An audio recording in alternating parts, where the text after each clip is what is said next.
ઝઘડિયાના ઉટિયા સીમમાં ઊભા પાકમાં ભેરાણ કરી ખેડૂતને માથામાં હુમલો કરી દાદાગીરી કરતા માથાભારે પશુપાલકો સામે પગલાં ભરવાની માંગ સાથે જિલ્લા પોલીસ વડાને આવેદનપત્ર પાઠવવામાં આવ્યું। ઝઘડિયા તાલુકાના ઉટિયા ગામના ખેડૂતોએ ભરૂચ જિલ્લા પોલીસ વડાની કચેરી ખાતે એક આવેદનપત્ર પાઠવ્યું હતું, જેમાં જણાવ્યા અનુસાર ઉટિયા ગામની સીમામાં આવેલ ખેતરોમાં શેરડી, જુવાર, તલ, તુવેર, કપાસ સહિતના પાકો હાલ ઉભા છે। ત્યારે દધેડા ગામની સીમમાં પેપ્સી ચોકડી પાસે રહેતા જરિયા ભરવાડ, જગા ભરવાડ અને અન્ય પશુપાલકોએ ખેડૂત દલપતભાઈ પટેલના ખેતરમાં પશુઓને ઘુસાડી ભેલાણ કરતા ખેડૂતે પશુઓ ખેતરમાંથી હાંકી મૂકતા માથા ભારે પશુપાલકોએ ખેડૂતને માથાના ભાગે ડાંગ વડે સપાટો મારતા તેઓની ખોપડીમાં ફ્રેક્ચર કરી ઈજાઓ પહોંચાડી હતી। ત્યારે આ અંગે અંકલેશ્વર તાલુકા પોલીસ મથકે ફરિયાદ નોંધાવી હોવા છતાં પણ પોલીસે 307ની કલમ નહીં ઉમેરી પશુપાલકોને છાવરતી હોવાના આક્ષેપ કર્યા છે।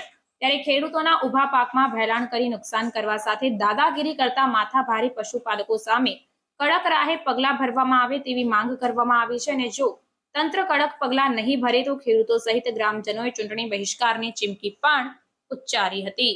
અમારી વારંવાર રજૂઆત કરવા છતાં એ લોકો રોકાતા નથી। આ બાબતમાં અમે અંકલેશ્વર પોલીસ સ્ટેશનમાં, ઝઘડિયા પોલીસ સ્ટેશનમાં બી અમે ફરિયાદ આપેલી છે કે ભાઈ અમારે આ લોકો અમારા ગામની સીમમાં ઢોર ચરાવવા ન આવે, છતાં પણ આ લોકો ખોટી રીતે અમારા ખેતરોની અંદર ઢોર ચરાવણ કરી જાય છે અને અમારા ખેતીનું ભેલાણ કરે છે।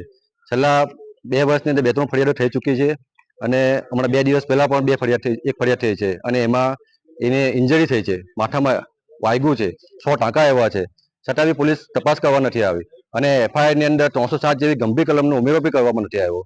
હવે અમે એમ કહીએ છીએ કે જો તમે તપાસ નહીં કરો તો અમે આ સામા ઇલેક્શને ચૂંટણીનો બહિષ્કાર કરીશું અને અમે ગાંધી ચિંધ્યા માર્ગે આંદોલન કરીશું અને આ લોકોને અમે અહીંથી દૂર ખસેડીશું।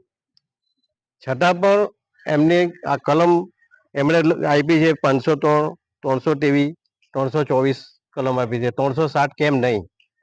મને એ સમજાતું નથી કે પોલીસ એ ભરવાડ સાથે મિલીજુલ છે કે એ સમજાતું નથી। એ કોના જોરથી એ ભરવાડ કૂદે છે એ સમજાતું નથી।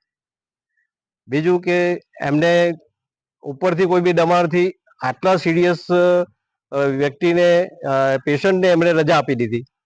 હાલમાં જ હમણાં એમનો ફોન આવ્યો મારે પર, એમણે કીધું છે કે એમને ચક્કર આવે છે, તો મેં એમને કીધું કે તમે કોઈ બી ખાનગી હોસ્પિટલમાં એડમિટ કરો।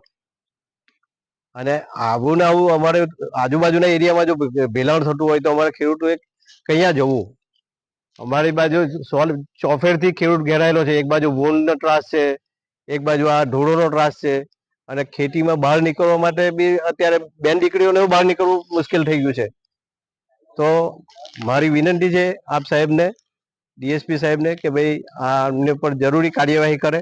આજે આ 3 દિવસ થઈ ગયા, એ ભરવાડ બિંદાસ ઢોર ચારે છે પણ એની ધરપકડ થઈ નથી। તો શું મને એ સમજાતું નથી કે એ ભરવાડ એટલો મોટા માથાવાળો છે કે એના ઉપર કોઈ કાર્યવાહી નથી થતી। પ્રાર્થના વિદ્યાલય ભરૂચના શૈક્ષણિક જગતમાં આગવી ઓળખ ધરાવતા આનંદ એજ્યુકેશન ટ્રસ્ટ સંચાલિત પ્રાર્થના વિદ્યાલય ભોલાવ ભરૂચમાં એડમિશન લઈ આપના બાળકનું ભવિષ્ય ઉજ્જવળ બનાવો। જ્યાં અનુભવી અને નિષ્ણાંત શિક્ષકો દ્વારા સતત માર્ગદર્શન, માસિક ટેસ્ટ દ્વારા વિદ્યાર્થીઓનું મૂલ્યાંકન અને માર્ગદર્શન, નિયમિત વાલી મીટિંગ અને સતત પ્રોત્સાહન, ઇતર પ્રવૃત્તિઓ દ્વારા નૈતિક મૂલ્યોનું સિંચન, દરેક વિદ્યાર્થી પર વ્યક્તિગત ધ્યાન, આધ્યાત્મિક જ્ઞાન દ્વારા સંસ્કાર સિંચન, શાળાની એપ્લિકેશન તથા ટેકનોલોજીના માધ્યમ દ્વારા શાળામાં થતી વિવિધ પ્રવૃત્તિઓની માહિતી, રમતગમત, વિજ્ઞાન પ્રદર્શન, બાહ્ય પરીક્ષાઓ તથા સ્પર્ધાઓ દ્વારા વિદ્યાર્થીઓનું સર્વાંગી વિકાસ, આધુનિક ટેકનોલોજી, આધ્યાત્મિકતાના સમન્વય દ્વારા નર્સરીથી ઉચ્ચતર માધ્યમિક સુધીનું એક જ જગ્યાએ શિક્ષણ, સાથે સાથે પૌષ્ટિક નાસ્તા માટેની સુંદર વ્યવસ્થા, રમતગમત માટેનું વિશાળ મેદાન, લાઇબ્રેરી, અદ્યતન computer lab, chemistry lab, physics lab તથા બાયોલોજી લેબ,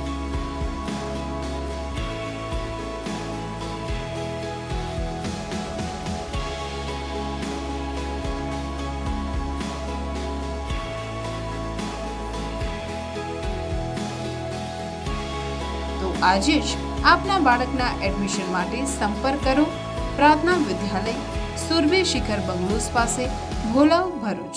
મોબાઈલ નંબર 8460 862227. પ્રાર્થના વિદ્યાલય.